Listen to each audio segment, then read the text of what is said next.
আমি আজকে এখানে দাঁড়িয়ে কথা বলবো, এটা আমি ভাবি এক সপ্তাহ আগেও কিংবা তার আগেও ভাবি। আসলে একটা বিশেষ পরিস্থিতিতে আমার এখানে আসা এবং আমাদের এই বৈষম্য বিরোধী ছাত্র আন্দোলনের যারা আছেন তারা ভালো করেই জানেন আজকে আমরা যে লম্বা করে ফেলছি আলোচনা, এটা আমাদের একেবারেই ট্রেডিশনাল আলোচনা। এটা আসলে আমাদের নতুন প্রজন্ম চায় না। সেই জন্য আমরা কিছু নিয়ম পরিবর্তন করতে চাই, সকলে সহযোগিতা নিয়ে। আমি শুরুতেই একটু ফর্মাল আলোচনা করতে হবে সেটা বলে অল্প দু একটা কথা বলে শেষ করি, কারণ অনেক লম্বা হয়ে গেছে অলরেডি আলোচনা। বিসমিল্লাহির রহমানির রহিম। জাহাঙ্গীরনগর বিশ্ববিদ্যালয়ের বিভিন্ন অনুষদের সম্মানিত ডিন, ইনস্টিটিউটের পরিচালক, প্রিয় শিক্ষক শিক্ষার্থী, কর্মকর্তা কর্মচারী এবং যারা আমাদের আমন্ত্রণে এখানে উপস্থিত হয়েছেন শহীদ পরিবারের পক্ষ থেকে,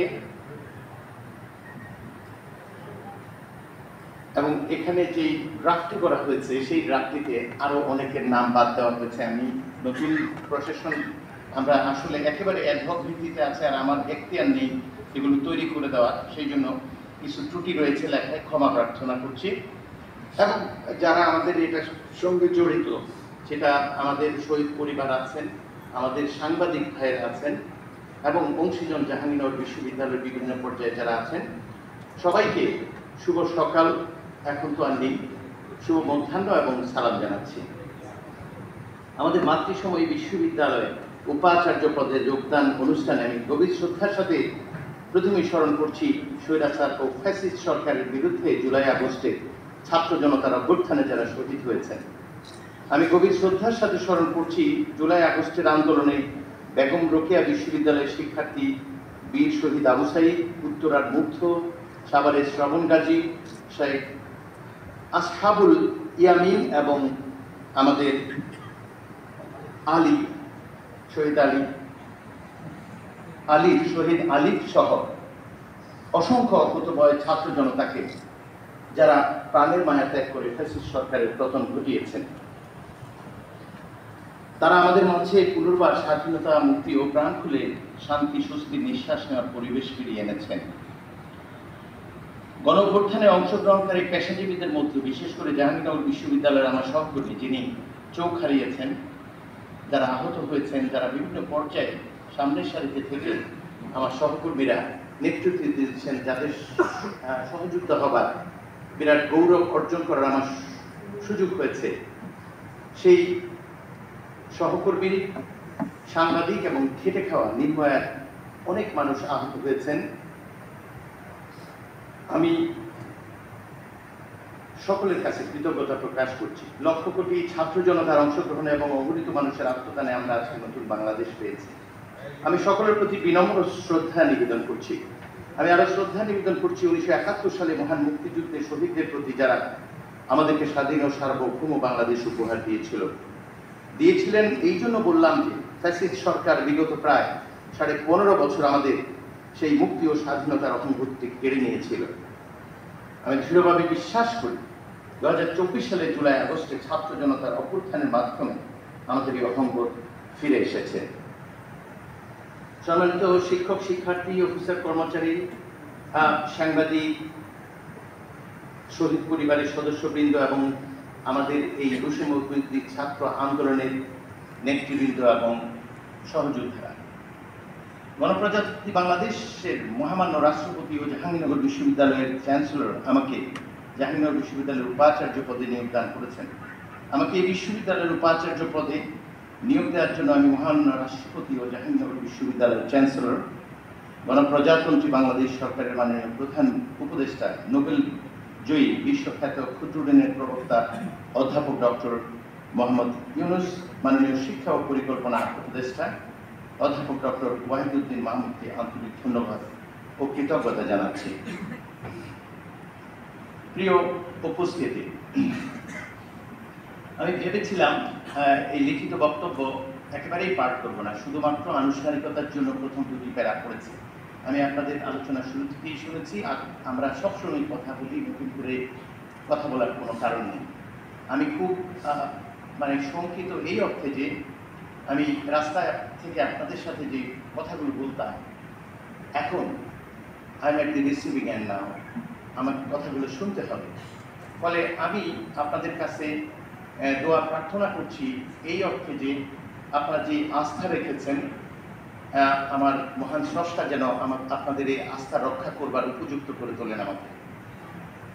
আমি বিশ্বাস করি এই কাজটি অসম্ভব কঠিন কাজ। আমরা বিশ্ববিদ্যালয়ের ইতিহাস নয়, বাংলাদেশের ইতিহাসে সেই কঠিন সময় পার করি। আমরা কখনো দেখিনি একটা শিশু 14 বছর বয়সে, যার কাপড় জামা পরিয়ে দেয় মা বাবা, সেই শিক্ষার্থী এই জুলুমবাজ এবং মানুষ নামের যে অমানুষ পুলিশগুলোর সামনে দাঁড়িয়ে একজন আত্মাহুতি দিয়েছে। পুলিশ অসহায় হয়ে বলেছে যে একটা মারি একটাই কমে, কি করবে। বাংলাদেশে এর আগে কখনোই এরকম প্রতিবাদ আমি দেখিনি। আমি দীর্ঘদিন আলোচনা করেছি, আলোচনা করা খুব সহজ, প্রাণ তো দেইনি। যারা প্রাণ দিয়েছে তাদের রক্তের যে ঋণ সেটা শোধ করতে চাই।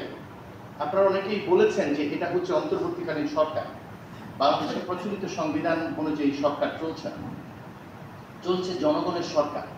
গণতান্ত্রিক প্রক্রিয়ায় 51% মানুষের সমর্থনেই একটা সরকার গঠিত হতে পারে। সেখানে আমার বিশ্বাস 100% মানুষের সমর্থন। এমনকি বিতাড়িত যেই সরকার, তাদের যে সংগঠন, সেখানে অনেক মানুষ অনেকভাবে আহত হয়েছেন, তারাও এই জিনিসটি চাননি, তারাও কলঙ্কিত হয়েছেন এই ফ্যাসিস্ট সরকারের মাধ্যমে। ফলে আমি এই বিশেষ পরিস্থিতিতে আমাকে যে দায়িত্বটি দেওয়া হয়েছে, আমি অবশ্যই বিশ্বাস করি এবং এটাই সত্য, আমার চেয়ে অনেক যোগ্য, অভিজ্ঞ এবং সফল হবেন এমন মানুষ আছেন। স্রষ্টা আমার উপর এই দায়িত্বটি দিয়েছেন। আমি ভেবেছিলাম, আমি একান্ত মানে এটা আমি একজন প্র্যাকটিসি মুসলিম, আপনারা জানেন। আমি চেয়েছিলাম যে এই দায়িত্বটি যদি বিশ্ববিদ্যালয়ের কল্যাণের জন্য না হয়, আমার জীবনের জন্য না আসে। আমি জানি না আমার এই আবেদন কবুল করেছে কিনা, কিন্তু আমি এটা বিশ্বাস করি একটা কাজের ফলাফলই কাজের মর্যাদাকে শুধুমাত্র নির্ধারণ করে না, একটা ভালো অভিপ্রায়, ইন্টেনশন, সেটা ম্যাটার করে, নিয়ত যেটাকে বলে। আমার এরকম একটা ইতিবাচক ইচ্ছা আছে। আপনাদের সহযোগিতা পেলে আমি আপনাদের চাহিদা অনুযায়ী বিশ্ববিদ্যালয়কে তৈরি করবার জন্য যা যা করা দরকার আমি চেষ্টা করব। আমার এখানে আসাটা প্রথমত আমার ভয়, আমার শঙ্কা, আমি বিশ্ববিদ্যালয়ের শিক্ষার্থী এবং শিক্ষক, সেখানে আমি আপনাদের যে ভালোবাসা অর্জন করেছি শুধু কথা বলে, কর্মের কারণে সেটা হারাবো এমন ঝুঁকি নিতে চাইনি। তবুও যেহেতু আমার উপর দায়িত্ব এসেছে, একজন সেলফিশ না হলেও সেলফ সেন্টার্ড মানুষ হিসাবে, আপনাদের একজন অংশীজন হিসাবে আমি আবেদন রাখছি, এটা যেহেতু একজনের কাজ নয়, আপনারা সকলে আমাকে সাহায্য করবেন। আমি সবসময় আপনাদের পাশে থাকবো। এবং আমাকে অনেকেই বলেছে যে ফুল দেওয়া নেওয়া এইসব বিষয়গুলো, এগুলো আমিই তো বলতাম, আজকে আমাকে শুনতে হলো। আর আমি শুধু শুনছি না, এটা মেনেও নিচ্ছি। আপনারা যখন ভাববেন আমার পক্ষে সম্ভব নয় আপনারা সহযোগিতা করার পরেও, তাহলে আমাকে জানালেই যথেষ্ট। I need half a minute to resign, just 30 second.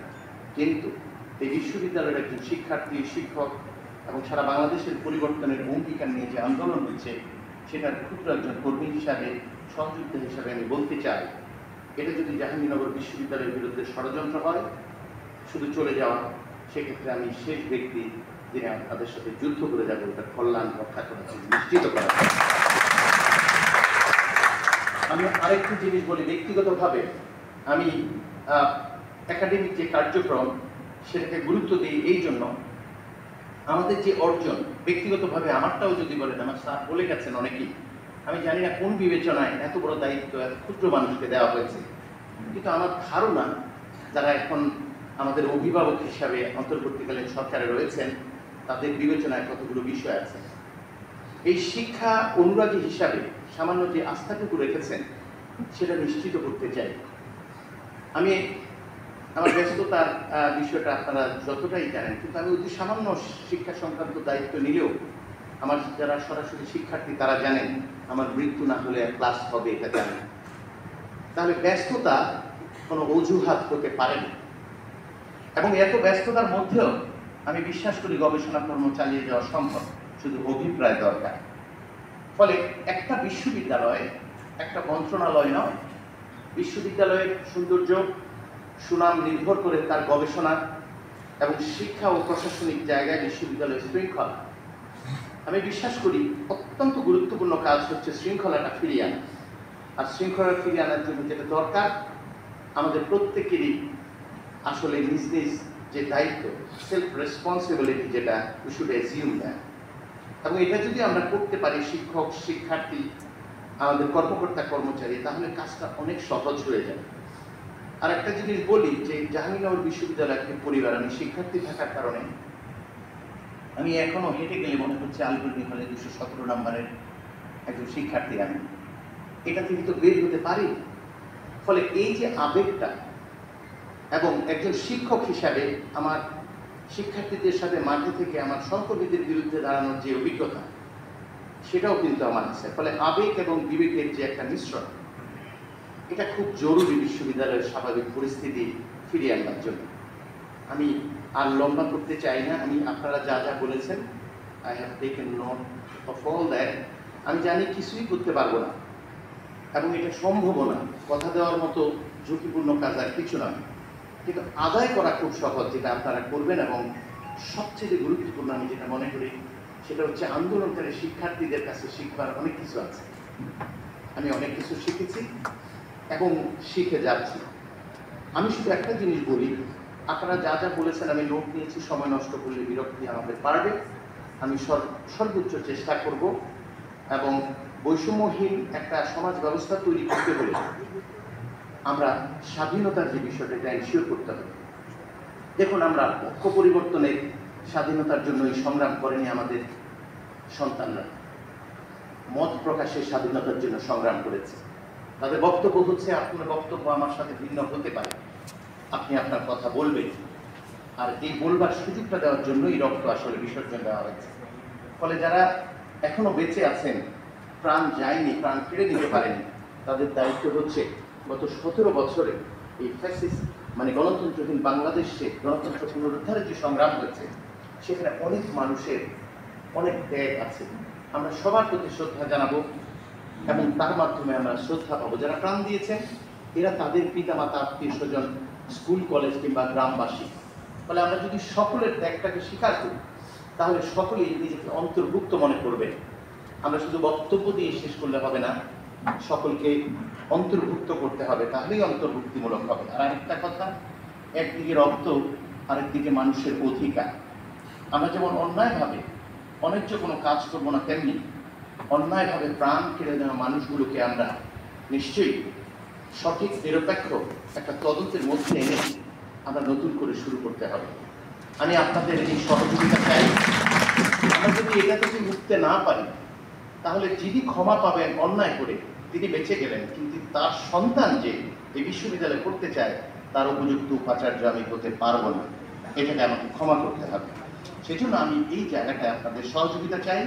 সবশেষে যেটা বলতে চাই যে দেখুন, বিজয় সবচেয়ে বেশি আনন্দপূর্ণ হয়, পরিপূর্ণ হয় কখন জানেন? বিজেতাদের মধ্যে যারা নিয়ম ভঙ্গ করেন, তারা যখন আপনার কাছে নিরাপদ। ফলে মনে রাখবেন, শুধু ভিন্ন পক্ষ বলেই আপনি ধ্বংস করবেন, এটা কোনো বক্তব্য হতে পারে না।